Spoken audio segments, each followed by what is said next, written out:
Well, let's switch lanes and see the highlights from the kickoff workshop of the Office of the Citizen Hackathon 2.0. Office of the Citizen is an idea that places citizens at the heart of governance. As a belief that the Office of the Citizen is the highest office in the country, superior to any government office, as citizens have the power to determine who governs them as well as the direction of governance. This is what forms the basis for this gathering, organized to kickstart the Office of the Citizen Hackathon 2.0, with the theme, Not Every Time Rant, Sometimes Act. The program coordinator of Enough is Enough shares the story behind the hashtag that has over time trended in social cyberspace. What we see technology as is a key driver in this discussion. We saw that during the last election, and we saw that technology is able to shape conversations. But for us, it's very critical that technology is seen more as a tool that solves a problem, especially for citizens. So the Office of the Citizen app is going to create a platform where individuals, NGOs, CSOs can take action based on societal issues, day-to-day things, and then also the government even seeing the app as a way for them to reach out to the citizens and acting on the things that they are bothered about, complaining about, ranting about. Experts are also invited to speak to the hackers who are expected to develop an app that will give active Nigerians the chance to engage to provide solutions to key trending issues in their locality. Are young people participating in politics in Nigeria? No. Politics. They are participating. Okay. Are young people participating in governance in Nigeria? Okay, let's go. So governance now includes politics, civil society, elections. Are young people participating? All right, thank you very much. I asked that question intentionally because I know that we get the vibe that young people do not participate. From what's currently obtained, we do participate. I've had reasons to learn either locally or internationally. And what that also tells you is basically that there's a capacity for you to change a whole lot of people. And changing does not really mean that it can be limited to your family. You can do it in whatever community that you find yourself, and that is where to start. Unfortunately for us, what you end up seeing most young people doing is basically that we lack a community through which we want to act. We want to either get the attention of the international community for a start, or you want to get the president's attention for a start, ignoring your immediate local government, ignoring your state, ignoring your school. So you can find quite a whole number of active young people on the social media complaining about the absence of the president from the country. But the vice chancellor probably he has never seen, or is not even in the school, so he's not bothered. So he's not seeing a responsibility at first and foremost ensuring that you can become an international activist from your local action rather than just being a national activist without any local content or even local effect. And empowered, what will the mixed teams of developers, designers, governance practitioners, and active citizens collaborate to build?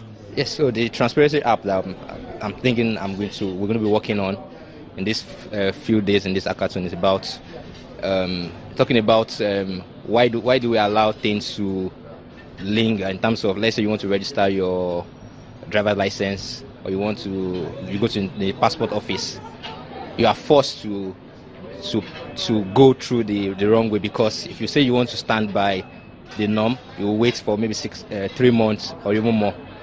Those are the experiences that people have.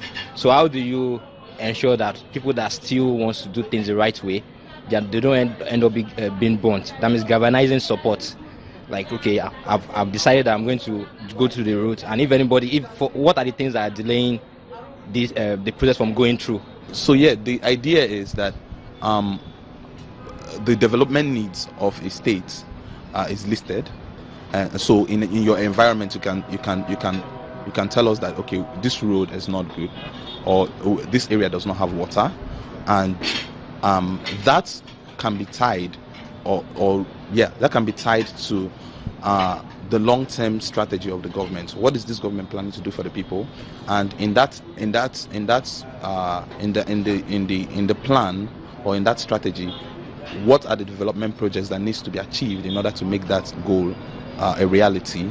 And then we can track what resources have been allocated to it, how far has the money gone, what stage of completion is the project at, and that is made public knowledge, so that when you feel anger that, say, you don't have light, you can see exactly where the project has stopped. This is how much that has been spent on light or allocated for light. This is how much that has been done. This is what has not been done. This is where there's a hiccup. So that way it's easy to channel the anger. It's easy to know who to hold accountable. We went up close and personal with one of the speakers, and she gave us a hint as to what she expects from the teams. And so this is the time of the youth, and we have a social media has helped a lot in terms of advocacy, in terms of activism, in terms of people occupying the office of the citizen, because in those days there was a time where, I mean, even if you talk, how many people would hear you? But right now you can have people engaging from all over the world at the same time using technology. And so in building what they're doing, what can they put together to ensure that people have those voices to be able to be heard? Because if you're talking and you're not being heard, and then so nothing comes out of it. So at this workshop, what I would want them to go home and do is to focus on what are the apps that they can bring out that will ensure citizens' voices are not taken away from them, their demands are being made, they are able to do it in such a way that government, those in government, listen to the citizens and do something about it. Because if you listen and there's no action that follows that, at the end of the day, the aim of actually coming out to demand, it's defeated. The stage is now being set.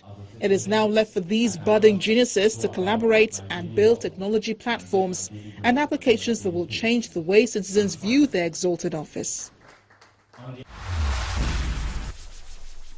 Well, that's how the cookie crumbled at that event. We will be waiting to see what application the winners will create. But let's take a look at the videos that interested our online viewers the most in the past week.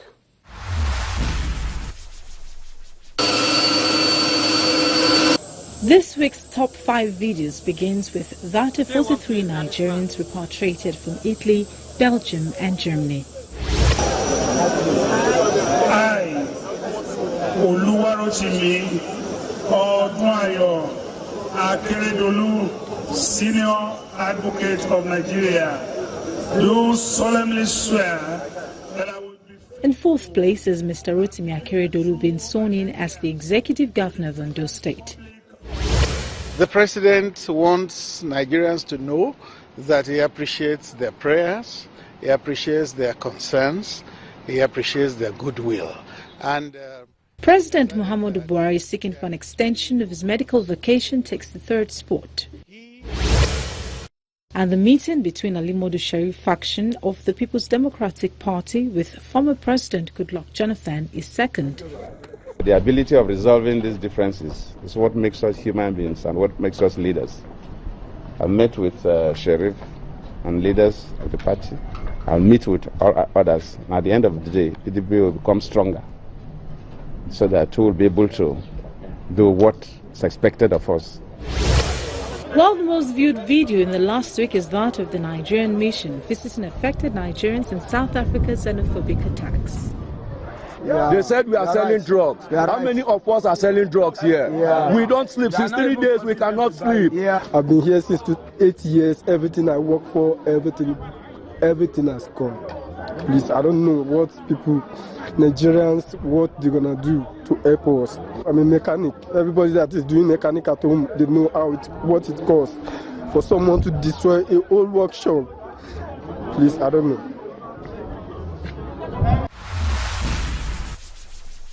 Well, there you go. Those were the most viewed videos on our YouTube channel. But that's it on the program today. Do remember you can still engage us via the social media addresses showing on your screen. Thank you for watching. I'm Victor Matthias.